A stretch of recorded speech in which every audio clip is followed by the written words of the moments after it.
Hi, I'm Charlie from Nexus. Now I'd like to show you how to build the number 4 Go Balance scooter. Okay, so as usual we have some parts that are pre-assembled and other parts that require assembly. The parts that are pre-assembled is the main bulk of the scooter with the back wheel and the main body of the scooter. We then have the front wheel separate and the front forks. Okay. We have some tools, so we have our usual 3 and 6mm Allen keys. We have supplied as well a spanner, and we have 2 grub screws. We also have some instructions included and an additional sticker which can be used to mark a parking bay for the child, and it matches the sticker on the front of the bike.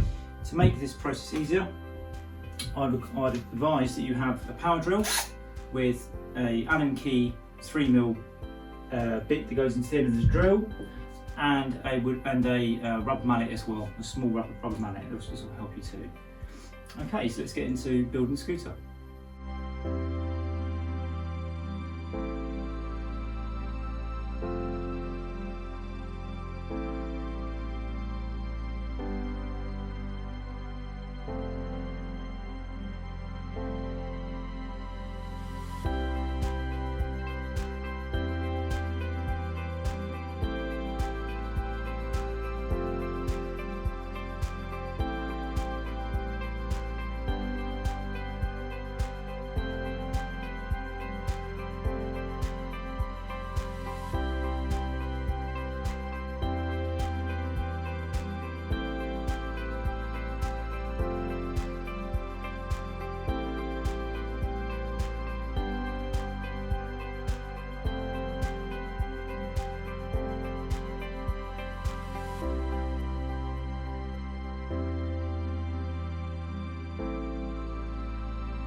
So there you have the assembly of the number 4 Go Balance scooter.